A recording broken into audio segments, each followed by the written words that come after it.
Last time I played Battlefront 2 was last week. First of all, I've got loads of credits I can't do anything with. Yeah. Yeah, you got that too? Yeah. But my most powered character is Bosk. If you hear someone that sounds like Finn online on PlayStation, yes, it is me. So yeah, I play all the time, man. We just had such an amazing chemistry since the beginning, from the audition.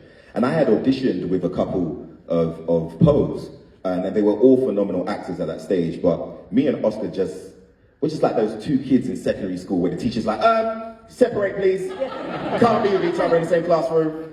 And I think a lot of that translated on screen, so it would be Oscar every time, yeah.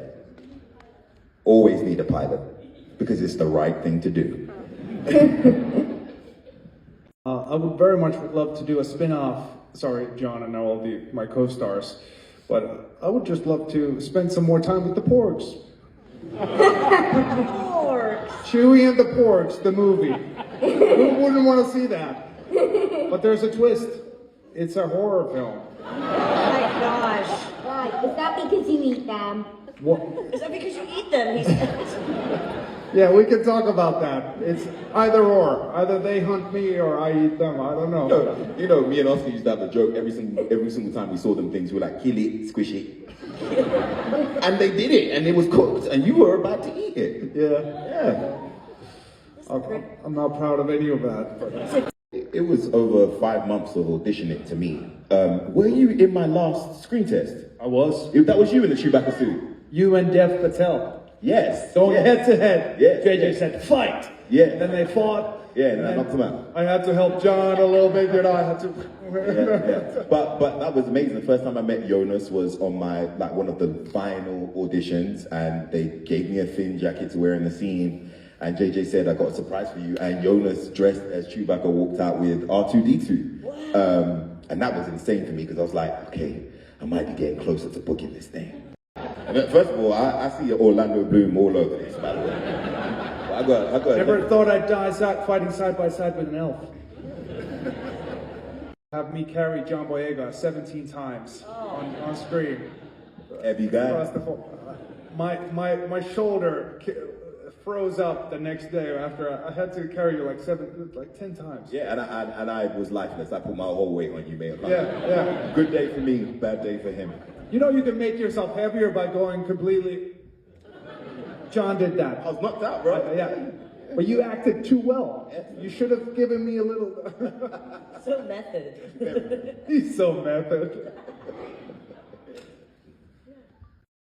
Battlefront 2, but Battlefront 2 might be the one, because I started playing it a couple years ago, and with my 501st Star Wars friend, who also helped me with my car motor, and yeah, we love it. I love it.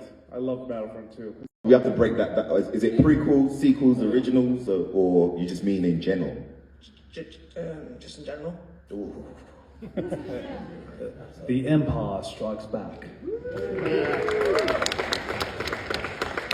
Joonas, that's your humble answer, Joonas. That's it. Yeah. All I know is, I said that name so many times that if I go back, I feel like I can't say it again. She's right there. She's right there, Finn. You don't need to shout her name every single time. But I don't know, lovely. Definitely over 1,000 times for sure. For sure. You never did. I never did, but Sylvester Stallone in Demolition Man shouts Phoenix like 175 times. And I thought that was fascinating. It's a fun fact. Yeah, Phoenix!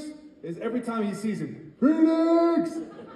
Every time. So there must be some connection here. Yeah. Go look up Demolition Man when you're older. Yeah, wait a little bit. Yeah, it's a classic tale of a man being frozen, and yeah. I love your cosplay, by the way. You look amazing. And then I hear the boots coming behind me. It's Harrison Ford as Han Solo, and that was the moment that people saw for the first time in 40 years or something. Han and Chewie next to each other, And I remember Larry Kasdan started crying, and the people were emotional. And then Harrison said, "All right, let's shoot this piece of shit." That was my moment. Wow. Wow. That was my first foray into Star Wars. And my last was with Harrison Ford, when after our first, last shot, every day was Harrison Ford. Yeah, because you're Chewbacca. Yeah. I had a field day on episode 7, because every day I got to work with Harrison Ford. That's just amazing. But my last memory from Force Awakens is we finished our last scene, and then JJ said, "That's it, that's a wrap for Joonas," and then everybody clapped a little, and that's a wrap on Harrison, and everybody clapped so much more. Just started shooting. Right. But Before the shooting came the grief and the realization, and you just, Nah, Joonas, you started shooting as soon as you saw that guy. I grieved a little bit. Yeah. Yeah. I think next is I have to start mending the relationship between me and my children. So I'm also a loving father. But then professionally, I'm looking forward to perhaps Wednesday season 3 next. Hopefully that will be my next professional thing. But unfortunately, myself and Oscar had already relieved them of... Yeah, this is a once-in-a-lifetime opportunity. It's less for them to pack, how I nice. saw the way Kylo Ren slashed Finn's back. I didn't know if the second one was possible all the way. So I started my career of nicking in Force Awakens. Girl. As if you had a That was the lightsaber. first thing I went for. Yeah, definitely have at least 4 lightsaber hilts. And a few broken pieces of Kylo Ren's lightsaber, because while we were doing the scene, a few broke off. And no one was looking. I said, "Guys, Adam's saber just broke." Yeah, so my house is definitely a museum. It's all there. I got the suits on the mannequin, all of that. Yeah. Appreciate the honesty. Most people go, "Oh, I haven't done anything. I didn't." You're like, "All right, I got this, I got this, and I got this." Yeah, we're out of contract now. Might as well be honest, eh? Yeah. But I remember JJ invited me to a restaurant, a very empty restaurant, in which he was sitting in the middle of it like Palpatine. Marvelous, yeah. Yeah, and he sat me down and finally told me I got the part, and then Larry Kasdan walked out and said, "Kid, this is gonna change your life." And since then I was like, "Bruh, time really stopped." I didn't have enough money to get a taxi back home, so I had to go see my agent first to go, because he was nearby. Told him I got the part, he gave me £30, made it home, didn't I? I personally like Rogue One. Rogue One is Rogue One was the one Star Wars film that I watched and said, should have been in that one too. Could have been a droid or something, I would have did it. Yeah, so. Can we get your thoughts on Andor if you've seen it? It's never here. Phenomenal. I've only started parts of the episode, but phenomenal. A new, fresh perspective that we never thought about. I think they've had great arcs in it. I think it's really great stuff to see the Star Wars universe expanded in that way, especially for TV, and while keeping it interesting. I think it's been brilliant. Yeah, they've done such an amazing job. At the Block was a genuine hit in America. You see, Americans just never saw aliens landing in the hood in the UK. So they were really surprised by the movie.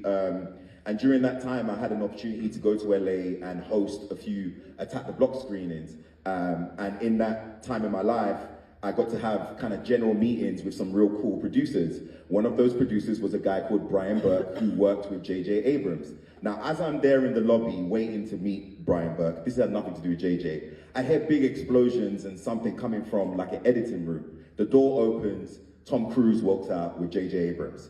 And I'm like, okay, yeah, I'm in LA now, for real. And Tom Cruise walks out and comes straight to me and says, "You're the kid from Attack the Block." And they're like, "Yeah, you Tom Cruise." And he turned to JJ and said, "This kid, you have to get him in something."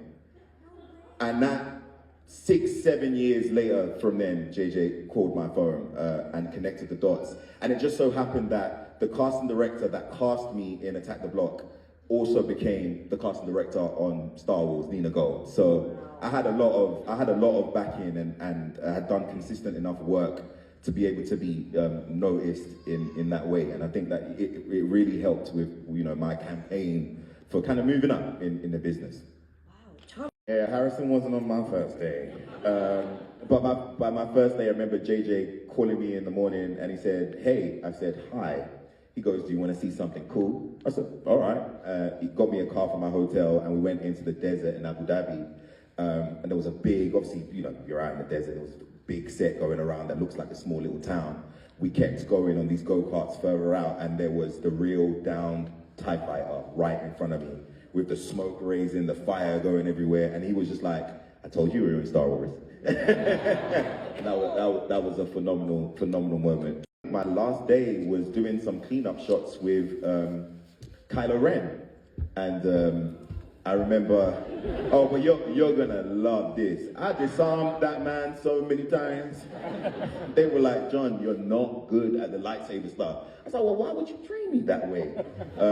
But we had an amazing time cleaning up the fight and just wrapping on more of an intimate set. So it was brilliant. It was brilliant. Yeah, the new generation stars were given kind of slightly different notes. Obviously, Chewbacca having such profound memories with Han Solo. Our experience of him was quite shorter. We were kind of like Gen Z kids going, damn, why would you stab that old man? You know what I mean? Like, it's like the violence of it all scares us. Like JJ always had to remind me and Daisy, remember, you don't really know these guys the way you love and know them in real life. So you have to kind of portray that. So for us, it was just the sheer violence of a son turning on a father in that way. And then the responsibility being on us, you know. So we just played that to a tennis ball. I took him down to South London to have some Nigerian food. I took him around town. We ditched his bodyguard. It was after one of these long days on the Falcon, and he was like, you know, kid, I just want to eat something cultural. You know, it's where somebody can get some good meals. I said, yeah, I can take you somewhere, mate. But where I take you, mate, you're gonna have to leave that bodyguard behind, mate. And he was all down for it. And I think from there, just having real conversation about your career and advice on that level was amazing. But also realizing that once Harrison eats, he is a sleeper. Jesus. Yeah, I ended up, we took a car over there, of course, and I ended up actually sitting on his side of the car. And he ended up sitting on the other side, which didn't have as much leg space. And he said, kid, I'm old, we're gonna have to swap over. So it was us in the car, swapping over each other. And halfway through that, I was just like, Indiana Jones is trying to get over me. Like. So we have a buddy-buddy relationship that was really reflected in the movie, and that always shows itself every single time I see him, and it's real cool to have someone like that in your corner. Yeah, I leave from here tonight and go straight on set next week for a horror film with Cara Delevingne. We're doing something crazy. I've never done horror before, so I'm scared. Are you squeamish? Are you a horror fan? No, not really all the way like that.